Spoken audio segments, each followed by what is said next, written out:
Okay, so our special guest today is Raquel Alto. Thank you so much, Raquel, for coming. I'll go ahead and hand it over to you. Yeah. Hi, good morning.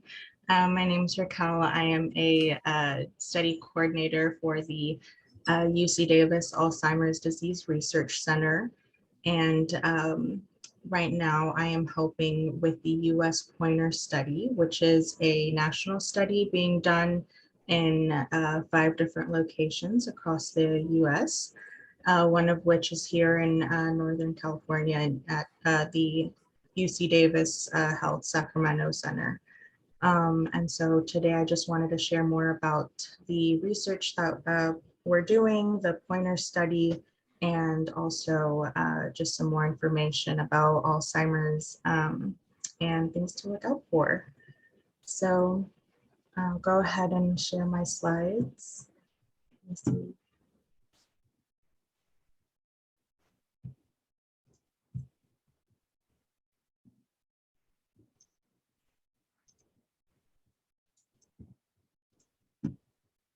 Okay.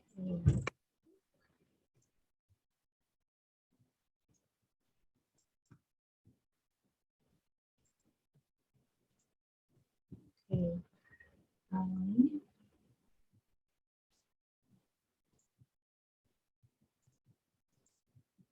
So the US Pointer study is really trying to do 2 different things. The first is it's trying to test whether changing to a healthier lifestyle can help protect your brain health. And so this healthier lifestyle includes encouraging exercise and having a healthier diet, and also remembering to stay mentally and socially active. So it's the importance of the study is that there's currently no way to prevent memory changes or Alzheimer's. So if this study works and we're able to see changes in the people who have participated and it's a beneficial change, then this can potentially change the way that we approach our health, and also help us in addressing how we can start to maybe protect brain health in a better way. So this would be something that benefits everyone, and not just a specific group. So yeah, we just want to see if healthy lifestyle habits and exercise can help you stay healthy. And so there's a few different risk factors for dementia. If you're not aware of what dementia is, it's in your thinking abilities. And so that's changes that make it harder for you to get through your day-to-day activities. So it is a progressive disease. Eventually, you do start to lose your ability to remember things, your language abilities, and just your reasoning abilities. So it does require that you receive more help once you get into the later stages. And usually the people that are there to help you are your family members. And so dementia is just the umbrella term. There is a specific type of dementia called Alzheimer's that is the most common form of dementia. And so there's the biggest risk factor for dementia is your age. So the older that you are, the more likely it is that you'll start to experiencing further decline in your memory abilities. So that aging is sort of something that's inevitable. We all age, but there is research that's showing that maybe keeping a healthier lifestyle can help maintain normal aging versus maybe not addressing your lifestyle habits and experiencing a faster decline in your thinking abilities. Other factors for dementia are having a family, for developing dementia, are having a family history of memory problems, um, and cognitive inactivity, a lack of social engagement, physical inactivity, chronic stress or depression, having diabetes or a poor diet in general, not sleeping properly, smoking, having a lower level of education or a traumatic brain injury, and hypertension. So having high blood pressure and things like that. But at the moment, there's some hope because it is estimated that about 40% of cases of dementia are preventable. So that's promising. And just in regards to having a family history of dementia, it's a misconception that if you don't have a family history, you're not at risk of developing dementia. So if you're seeing some of these other risk factors and they kind of resonate with you and are something that you feel might apply to you, then we can talk more about what are some ways that we can adopt a healthier lifestyle, whether or not you're enrolled in any research that's being done out there. So I'll go ahead and go to the next slide. There we go. Just some facts about Alzheimer's. So currently there's about 5 million Americans living with the disease, but this number is estimated to increase to 14 million by 2050. So that's a lot of people. And right now, 1 in 3 seniors dies with some form of dementia.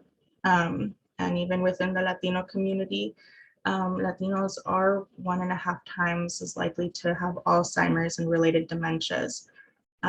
So within the Latino community, Alzheimer's is a crisis, and it's pretty scary to think that even within our understanding of dementia, there are still folks who believe that memory loss is part of normal aging. And so there's normal, I shouldn't even say normal memory loss, but there's just things that it's normal to forget, but once it starts impacting your daily life, then that's something you might want to discuss more about with your doctor. So for example, my grandma had Alzheimer's, and it was a pretty slow change. We didn't notice until it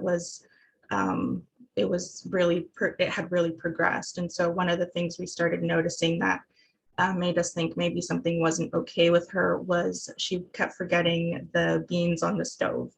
So we grew up having a fresh pot of beans made every few days, and eventually we noticed that she started to forget to turn the stove off or forget to move the pot off of the stove. And so we would come home and the whole house would smell of burnt beans. And so, yeah, it was very sad to see those changes in her thinking abilities. And eventually we just had to make sure we kept a close eye on her if she did try to cook or if she was home alone.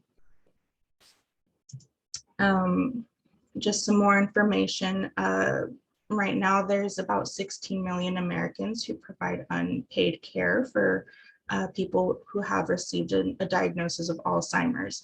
So like I mentioned earlier, usually it does fall on the family to care for their loved one who's received the diagnosis. So Alzheimer's is something that impacts the whole family and not just the person who's been diagnosed. Usually you have to make sacrifices at home, keep a close eye, and there's a lot of changes that come with the diagnosis and the progression of the disease. It is the 6th leading cause of death, and this is more than breast cancer and prostate cancer combined. At the moment, it's costing about $290 billion for the nation, and this number is set to get as high as 1.1 trillion by 2050. So about 16% of seniors say they don't receive regular cognitive assessments. And that's something we'll address a little bit later. But if you're if you're not receiving regular memory checks, or if you're concerned about your memory but you haven't brought it up with your physician, that may be something to think about, and just staying on top of your health. So at the moment, there's no medications that can help us prevent Alzheimer's. And there's some medications that can help slow down the progression of cognitive impairment, but there's just no cure. So like I mentioned, there have been recent studies that restoring the body's health might also protect the mind. And this was shown in a study in Finland. And the results of that study suggested that lifestyle modifications might be potent enough to protect memory and thinking abilities in older adults who have an increased risk of cognitive decline. So we want to recreate this study here in the United States. We have our different culture and our different way of life. So we want to see if making changes that are appropriate for how we live our lives would also help protect our thinking abilities. So that brings me to the US Pointer study, which is a new and unique opportunity to test whether the intervention that was tested in Finland might also work here in the US. We want to develop a sustainable program for people to be able to walk away with habits that they're able to keep up with. So we're not introducing them to anything that's too rigorous or far-fetched that they wouldn't want to continue with once they finish their participation in the study. We want it to be sustainable in the long term. So to participate in this study, we do ask that folks be between the ages of 60 and 79. And if you've heard all of this information and you don't know if, and you don't qualify yourself, maybe you're too young, that doesn't mean there's nothing you can do to, reduce the risk of developing memory problems. Like I mentioned earlier, there's eating healthier. So there's the Mediterranean diet, which suggests eating more greens, more vegetables, more whole grains, reducing your intake of dairy and red meats, switching over to poultry like chicken, white meat, and fish as well, so salmon or tilapia, and increasing your intake of fruit and berries. So things like raspberries or blueberries or strawberries have shown to help you protect brain health. So there's a lot of research that has been done out there on this. So yeah, don't give up hope that just because you haven't adopted this new lifestyle, or because you're not within the ages of 60 and 79, that there's nothing you can do. We are also looking for people who aren't regular exercisers. So if you're walking and you're maybe walking with friends, that's okay. So if you're able to maintain a conversation during your walks, then you might still be eligible to participate in the study.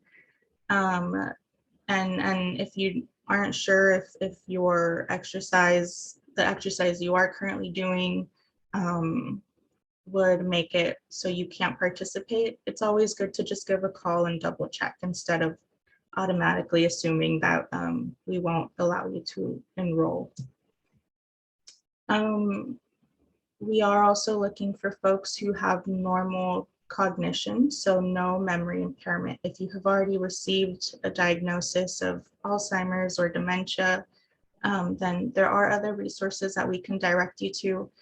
So still feel free to contact us. But for participating in this, we do ask that you have normal cognition.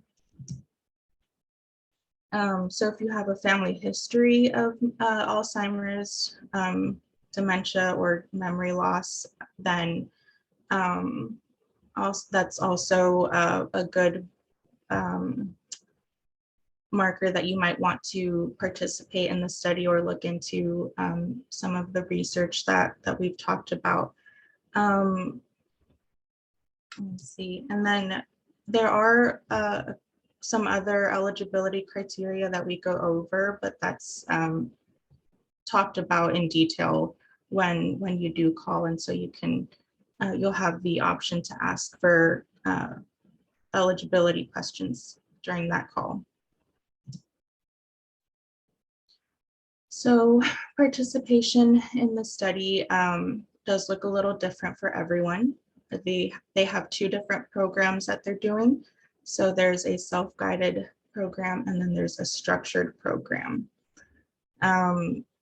There is also a variation in what in-person participation looks like. We have team meetings, and these meetings are where these meetings happen is determined depending, same thing, what group you're in. And you do have regular contact with an interventionist and a navigator. So these are health educators who are trained to help you address any challenges you might be facing during your participation in the study. Or if you have any questions about nutrition or exercises that you are curious about, these would be the folks that you ask those questions to. And then during the time you're in the study, we do ask for you to come in and receive memory testing. We do blood collections and also measure your weight and kind of do your body measurements as well. So what are the benefits of participating? There's a couple. So you do receive a lot of support during the time that you're participating. So you receive lifestyle coaching, and this is what I was talking about with the interventionists and navigators. They're the people who you go to for some of the questions you might have while you're going through the program. And those regular memory checkups, which are really important because that's what's tracking how your brain is doing during the time that you're participating. You're also going to be getting those blood tests done and receiving those physical exams.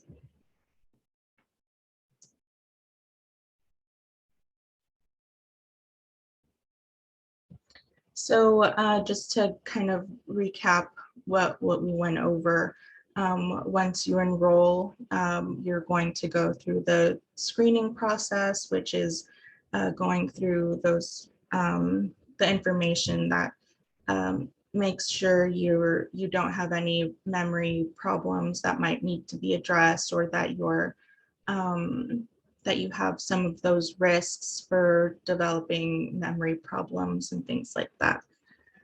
After you've enrolled, you get placed into a group.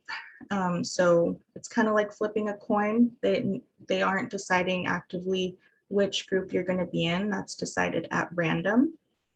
And once you've been assigned to a group, you're put into a specific team. And it's with this team that you're going to be doing, going through the study with.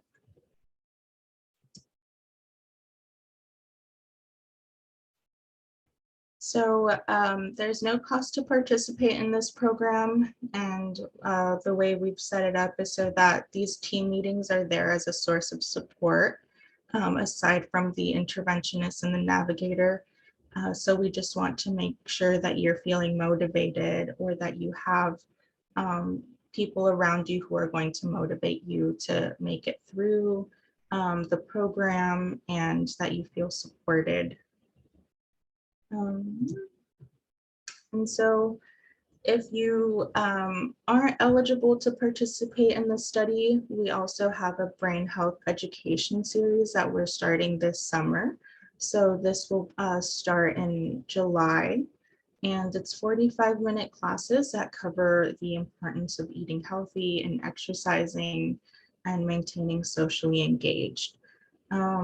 These classes will be virtual and in person, so you can attend in Spanish or in English at the location that you prefer. And so more information about this can be found at our website.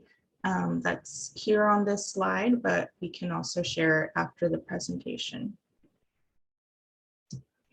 If you think you are eligible for this study, you can also call the number on the slide or send them an email.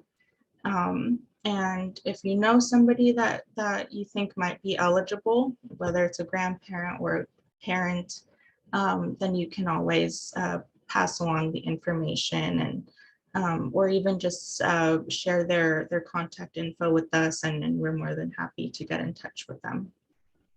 But yeah, that was just some information about Pointer and Alzheimer's, and things to look out for, and also things that you can do to make sure you're taking care of yourself. Thank you.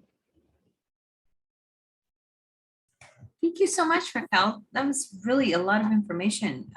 Thank you. So I did drop the last slide's link into the chat for the brain health classes information. And then this one right here, I just dropped into the chat too. Excuse me. Sorry, I don't know what's going on. Tickle. Does anyone have any questions? We can open up to questions, and then we'll do a roundtable and have everyone introduce themselves to each other, so that get a little networking in. Ask any questions of Rachel. Oh, Rachel. Oh my God, I did it again. I did this the first time we met. Raquel, sorry. Okay. I don't know why I do that.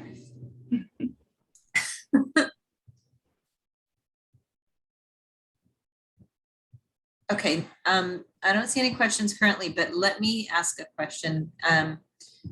When you were saying, the age group of the study folks, if we know someone that's in that age group and we want to share this information, we would just give them this website that you said.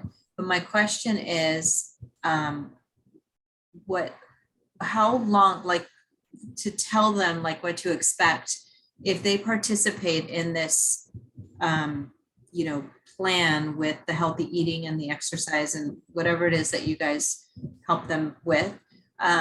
What is the time period? Is it a year? Is it a month? I mean, how long is the monitoring portion of the study? So it's a 2-year study, and I think once they finish their participation, they do like an overall going through. They receive like information about their progress throughout the study. So they do hear from the study team after they finish going through the program. But overall, it's about a 2-year study of active, like doing the team meetings and doing the plan that they've developed. Okay, thank you. And I have one more question. With regard to the brain health education that you guys are starting up this summer, when does that start? What's the dates? Yeah, so that starts in July, but and I think the dates are on the actual website. For the very first one, I think it's the 28th of July. It might not be updated, so we are updating that page pretty regularly with dates as we move through the months. So you can always check back to see if there's a date on there that works better for you than another one. And I believe some of the sessions will be recorded. So even if you can't join it live, then you can always go back and view those recordings. And every time I have a question, then it makes me think of another question. I'm so sorry. My next question is, with regard to these studies, these classes, I think I remember you mentioning that they're on Zoom, right? Yeah, Okay. some of them will be on Zoom. Okay, and so are they just, I guess I want to know kind of, is the class like for someone like me that wants to know what to do to be proactive, or is that kind of the idea? Yeah, so if you want to know more about the Mediterranean diet, so there is a diet we're basing the programs off of, which is called the Mind Diet, and that incorporates aspects of the Mediterranean diet and what they call the DASH diet, and it just emphasizes different vegetables and fruits that you should eat versus others. Yeah, so it's a little bit different than the other diets. And if you want to know more information about that, then there's going to be a session that covers that. Also, in regards to exercises that you might want to, the type of exercise you might want to consider doing, that's maybe more targeting brain health. And then also the types of activities you'll want to do to keep socially and mentally engaged. Yeah, so that those classes will be for folks who maybe aren't able to participate but want the information. And are they free? Yes, yeah, they're 100% free. And all you have to do is show up. Even if you don't sign up on the event page, that's okay. And the event page is this one, the first one that I put, brain health, tinyurl.com brain sessions. That's okay. Well, those are all my questions. Does anyone else have questions? Okay, well then I'm gonna go ahead and open it up. If we wouldn't, if you don't mind, we'll go ahead and have everyone introduce themselves to each other, Raquel, and then after that, we can just chat and talk about your organization. So I'm gonna go with the, oh, it looks like Eva dropped off. Oh, okay. Well, let's go ahead and have Katya introduce herself for the sake of the session. I know you, Katya, but would you mind? No, I don't mind at all. I will introduce myself again. Hello, I'm Katia Montalvo, and I'm a community outreach specialist here at ELICA Health Centers. ELICA stands as a federally qualified health centers. We have 10 clinics, and we have 4 mobile units that provides medical, dental, behavioral health. We have also pharmacy services inside the clinics. We accept medical, Medicare, and we serve patients who don't have insurance too. We have a program, it's called sliding fee, and that depends on your the size of your family, your income, so we can provide you services. We also have, we accept commercial plans and government programs such as Anthem Blue Cross, HealthNet, Medicare.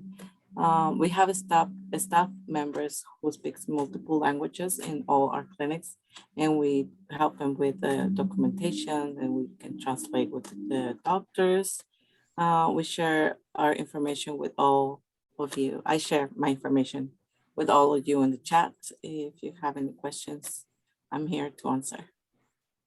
Oh, and I would like to share right now that we have 1 mobile unit, if you don't mind, that is providing medical services.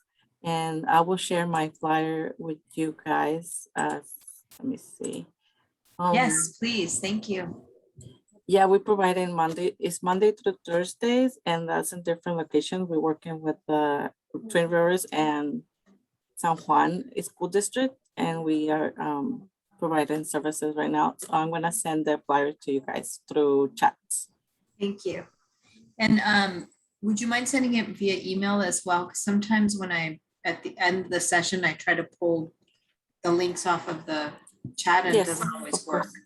Yeah, I have the flyer in Spanish, English, and Russian, and it's great. providing services all this summer for everyone, for kids and adults as well. That'd be awesome. Thank you. I'll post it on our website. Thank you. Yeah. Well, thank you. There's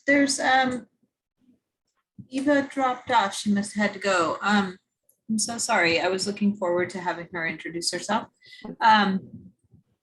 With regard to this session, it is recorded, so it will be on YouTube. I will send it to you, Raquel, so that you can share it if you like.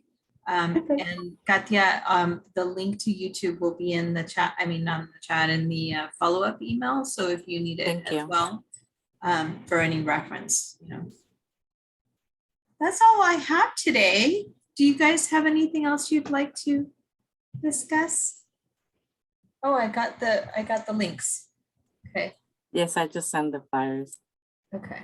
Is that all of them that you're gonna do? Because I'm gonna save the chat. I don't want to save it It's too early. I need to send the Russian. Okay. Oh, there it is, I think. Yeah, there it is. Okay. I have the that's- 3 flyers already. Yep, 3 of them. Okay, I saved the chat. Great, thank you. Yeah, I will send it through email too, just in case. Okay, well, thank you everyone for attending today. This was very informative, Raquel. Thank you so much. I'm Yes. so excited. I will be joining the class, actually. You know, the ones you talked about, I'm gonna do it. Like, I wanna know, you know? That's So- wonderful. Thank you. Yeah, Yeah, absolutely. thank you. I'll share all that information in the chat, and I hope you guys have a fantastic day. Thank you for joining today. Likewise.